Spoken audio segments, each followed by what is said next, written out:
Now, it's no freaking secret that Call of Duty esports is certainly in trouble. If you guys have not been around over the past week or week and a half, and especially over the last few days, we have had every single one of your top players, your top creators, or your owners inside of Call of Duty esports calling out Activision and the developer side of things for their lack of support for the esports side of things. It was first Hecz talking about the competitive state of Call of Duty, then it was Scump, then it was Nadeshot, Clayster, Crimsix. A number of pro names have also called out in the past week alone the struggles of the CDL and what seems to be a failing league before the season even starts. Now, what is oddly funny about this, because it's not funny whatsoever, is how all this was sparked this past week with a single tweet from someone who is not even in the Call of Duty League yet.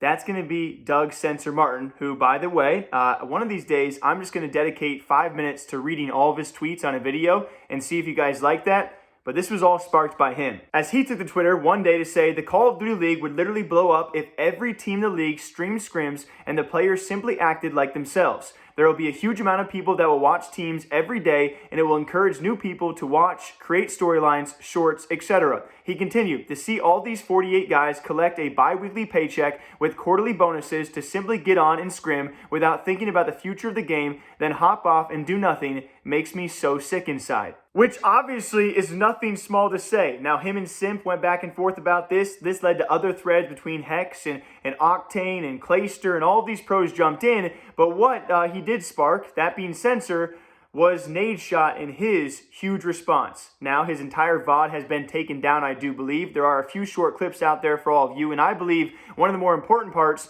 is his message to Call of Duty League and the players out there. It's a part of a much longer rant. What he goes on to say is he definitely sees both sides, how some players are certainly complacent, but certainly on the other side, CDL is not doing what they should be doing either, and that is very obvious. Everyone watching knows that is certainly true. CDL is falling short in so many areas, but here's what Nadeshot had to say to the CDL and the players. And I will say, players definitely need to realize, wake up and smell the coffee, that it's clear that how much help we're going to get from Call of Duty and Activision when it comes to like competitive infrastructure. You know, maybe it'll get better one day, but right now it's probably at the lowest of its lifespan in terms of involvement and support, which is ass backwards because of the CDL franchising. You would think that they'd be all in, but it's really trended in the opposite direction.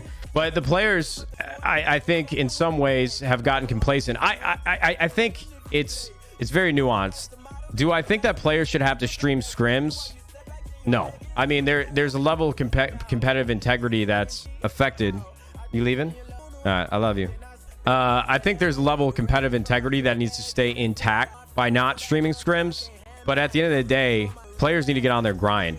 I mean, the salaries that players are earning, it's not always going to be this way. It's not always going to be here. It's not always going to be available to them. So I've always been a firm believer in creating opportunities for yourself. The more content you make, the more views you have, the more money you're going to make, whether that's from the contract that you have with the team that you're playing for, or if it's from the revenue and sponsors that you can go and get for yourself with your YouTube channel and streaming.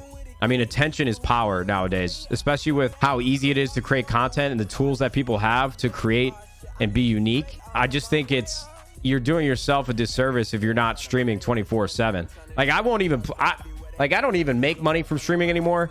I won't even play video games unless I'm streaming. Only on a very rare occasion, just because I feel like the effort that and the time that I'm spending is being lost if I'm not streaming it. So it's tough. I think there's a problem when Scump, who is probably the most well off when it comes to his position and his place in the stars in the broader context of competitive Call of Duty, when he's the one that's streaming the most out of everybody. And if you guys want me to break down more of that rant or show more of that rant, leave a like down below. Leave a comment down below. It was then after all of this that Nadeshot and Hecz also take to stream, and they go back and forth for about an hour on the same topic. So it is so crazy to see the current state of the CDL. And of course, the ultimate debate and why we're talking about this is content creation for pro players. Should pro players be forced to make content? No, I do agree. And Nadeshot also agrees with that. But if some pro players just not done anything outside of competing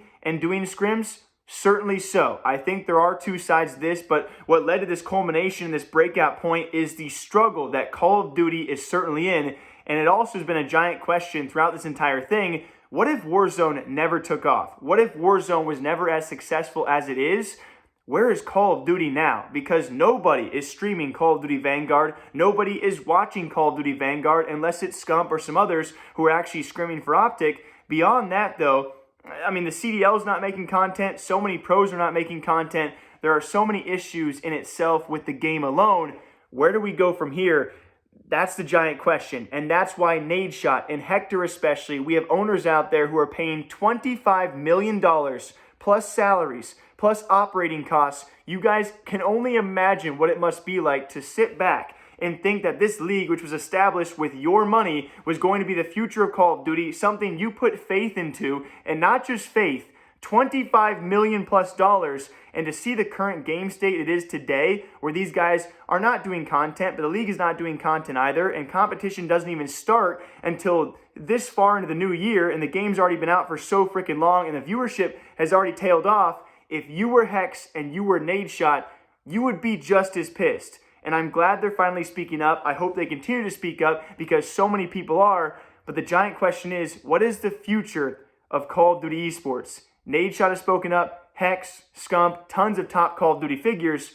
What do you guys think? Till next time, this is the Gaming Library. I love to chat and rant and yell about things that have happened in the gaming space. If you guys have a clip or a moment or news in the past you want me to talk about again, leave a comment down below. Till next time, take care of yourselves. Okay, bye.